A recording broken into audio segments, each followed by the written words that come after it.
আশা ভালোবাসা বন্ধু আমার এই ভরসা বন্ধু প্রেমে দিবা মরতে চাই আমার দুনিয়াতে আর কিছু নাই। এটা আমার জন্য অনেক বড় পাওয়া। আমি তো কখনো ভাবি নাই আমার মেয়ে, আমার মা এত সুন্দর করে মানে আমার ছবির গান কখনো গাবে। মানে নরমালি ও যখন বলছি এই যে এই বয়সেই অনেকেই তো পড়াশোনা করার টাইম, তার ফ্যামিলিতে বাবা মার সাথে খেলা করার টাইম, এনজয় করার টাইম। এখন ব্যবসাতে মুভ করা একটা নারী উদ্যোক্তা, এই বয়সে ব্যবসাতে মুভ কেন? আসলে আমার ছোট থেকেই বেকিংয়ের প্রতি অনেক শখ ছিল। ছোট থেকেই টুকিটাকি করতাম। মা সবসময় বকা দিত যে আমি রান্নাঘর অগোছালো করে রাখি।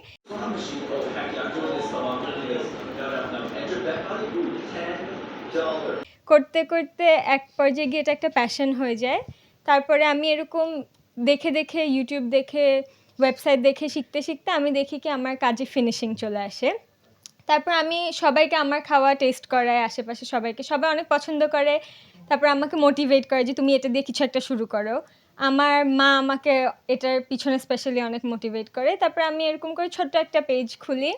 খুলে পেজে ১ম দিক থেকে কেউ চিনতো না, জানতো না, কিছু হতো না। তো আমি কি করি? সবাইকে আমার খাবার এরকম দেওয়া শুরু করি।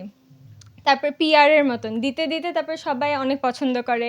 আস্তে, আস্তে এটাকে বাড়াতে, বাড়াতে আমরা যেহেতু চিটাগং বেসড, ওখান থেকে আমরা এখন মাঝে মধ্যে একটা শর্ট অ্যামাউন্ট অফ টাইমের জন্য ঢাকাতেও অর্ডার নেওয়া শুরু করি।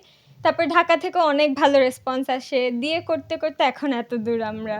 আন্না আপু পাশে যে নায়িকা বসে আছে, ওনার সবথেকে পছন্দের খাবার কি? কোনটা দিয়েছিলে তুমি পাক করে? যে আন্টি তুমি এইটা খাও।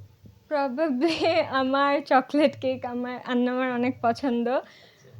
উনি তো চকলেট অনেক পছন্দ আর আমার ওইটা অনেক সবার এটা আমার বেস্ট সেলার।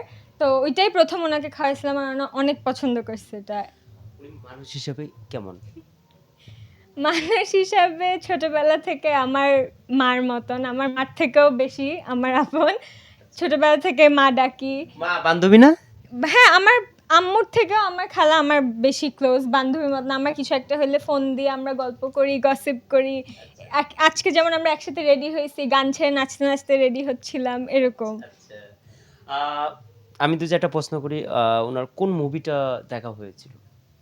আমি তো আসলে অনেকগুলো মুভি দেখছি, কিন্তু মায়ের হাতে ভেস্তের চাবি এটা বারবার দেখা হয়েছিল। আমার মনে আছে ছোট থাকতে গানটা আমি অন রিপিট শুনতাম। একটা গান দুই একটু শুনতে পারি প্লিজ?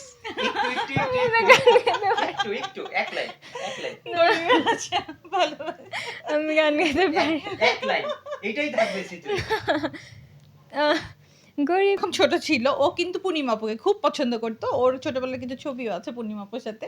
সারাক্ষণ পূর্ণিমা আপুর দু একটা ছবির গান ছিল, সারাক্ষণ কন্টিনিউয়াস ওইটা ঘুরে ঘুরে দেখতো।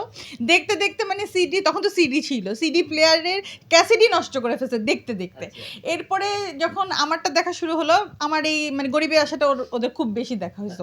ওর ছোট ভাইয়ের মানে এইটা ওদের মুখস্থ এবং বাসায় নাচানাচি করে। সবচেয়ে মজার বিষয়, ওরা ইংলিশ মিডিয়ামে পড়লে কি হবে, ওরা কিন্তু বাংলা মুভি প্রচণ্ড দেখে। এবং যখনই যেই মুভি হয় এবং ওরা রিলিজ হলে, ওরা সবচেয়ে বড় বিষয় ওরা হচ্ছে হলে যেয়ে ছবি দেখে। এটা হচ্ছে সবচেয়ে বড় বিষয় যে ওরা হলে যেয়ে ছবি দেখে। এটা কিন্তু এখনকার জেনারেশনের মধ্যে নাই হলে যেয়ে ছবি দেখাটা, কিন্তু ওরা হলে যেয়ে ছবি দেখে। এটা আমি খুবই প্রাউড ফিল করি, আমার খুবই ভালো লাগে। এটা যে আমি মিডিয়াতে আছি সেটার কারণবশত কিনা আমি জানি না, বাট ওরা অবশ্যই হলে যেয়ে ছবি দেখবে। যে কোনো, যেমন এবার উৎসব থেকে, তাণ্ডব থেকে শুরু করে সাকিব খানের ওরা কিন্তু ফ্যান। তাহলে আপনি ওর কাছ থেকে দুইটা লাইন আমি শেয়ার হ্যাঁ করে হ্যাঁ, তারপর শিওর যে- শিওর। আচ্ছা, আমি তো জানি যে আন্না আপুর জীবনে এমন একজন নায়কের সাথে অভিনয় করেছে, আমি কিছুক্ষণ আগে নাম বলেছি, সেই মুভিটা কয়বার দেখা হয়েছে? আই থিঙ্ক একবার বা দুইবার দেখা হয়েছে, কারণ এত ছবি করছে। আমি একটা সিনেমা আমি কিছুক্ষণ আগে নাম বলেছি, হ্যাঁ, সিনেমাটার নাম কি? কি জানি, পিতামাতা পিতামাতার আমানত। হ্যাঁ, পিতামাতা আমানত সিনেমাটা হাজারো দর্শকের কান্না করেছে। যে এত সুন্দর সিনেমা বাংলাদেশের গল্পে, এখানে আমাদের অনেক অভিনেত্রী ছিল, মান্না আপু ছিল। যে সবথেকে অভিনয়টা কান্না করেছে যে মান্না ভাইয়ের বোন চরিত্রে অভিনয় করেছে। সে লোকটা আজকে আমাদের মাঝে বেঁচে নেই, নায়ক মান্না ভাই। কিন্তু ছোট বোন হিসাবেই কিন্তু আন্না আপুকে পছন্দ করতো। সেই জিনিসটা তো যে আমি প্রশ্ন করি যে পিতামাতা আমানতের ভিতরে উনার অভিনয়টা কেমন ছিল? আন্নামার আমার মনে হয় অনেক ভালো অভিনয় করছে। ছোট বোন হিসাবে ক্যারেক্টারটাকে অনেক ফুটে উঠাতে পারছে। যেটার জন্য সবাই শেষের দিকে গিয়ে কান্না করছে। কারণ পুরা ছবিটা এত সুন্দর করে সাজানো ছিল। সবগুলা অ্যাক্টর, অ্যাক্ট্রেস সবাই অনেক ভালো করছে। আর ও তো আসলে বড় হয়ে দেখছে, যখন আমরা এই মুভিটা করি বা এই মুভিটা যখন রিলিজ হয়, যখন এই মুভিটা হয়, এটা রিলিজ হয়, তখন তো ও একদমই ছোট বাচ্চা। তখন মনে হয় ওর 1 বছর বয়স, 8-এ। তো 1 বছর বয়স 8 সালে, 1 বছর এক বছর, বা হ্যাঁ 1 এক বছর বছর। এরকমই হবে। তো তখন তো আর দেখে নাই, বড় হয়ে দেখে বা বাসায় যখনই, আমার বাসায় তো মানে পিতামাতার আমানত আমার মার ফেভারিট, দেখতেই হবে আমার মার। ওরা ওই নানার থেকেই মানে আমার মার জন্য ওরা দেখে। এই তো মান্না ভাইকে তো মানে ওর তো আর মনে নাই, কোলে টোলে উঠছে ছোটবেলায়। ও সব আর্টিস্টের কোলে মোটামুটি উঠছে, সব। শাবনূর আপু তোকে প্রচণ্ড আদর করে সবার, মানে আমার কারণেই এফডিসি যেত। সবচেয়ে মজার বিষয়, ডিপজল সাহেবের বাসায় ওর বেশ কিছু ছবি আছে, ও ছোট বাচ্চা, ও সবার কাছেই সবার কোলে উঠছে। ও হচ্ছে একটা কাজ করছিল নাটকে শিপনের সাথে, রাইট, চাইল্ড আর্টিস্ট হিসেবে একদম ছোট। তো সব মিলিয়ে মিডিয়াতে ওদের আসার ইচ্ছা নেই, বাট মিডিয়া সম্পর্কে ওদের ধারণা ভালো। ওরা মুভি ফিল্মে মানে হলে যেয়ে দেখে মুভি। সবচেয়ে ভালো বিষয় হচ্ছে ওরা হচ্ছে হলে যেয়ে দেখে, এটা আমার খুবই ভালো লাগে, আমি প্রাউড ফিল করি। ওরা বাংলাদেশের নাটক, ওটিটি প্ল্যাটফর্ম থেকে শুরু করে আমাদের এফডিসি বেই যেসব জায়গার মুভি আছে, ওরা সবগুলা দেখে এবং ওরা এগুলা নিয়ে গবেষণা করে। এটা আমার খুব ভালো লাগে। বর্তমানে তো যে আমি যেতে চাই, কি নিয়ে ব্যস্ত আছেন এখন?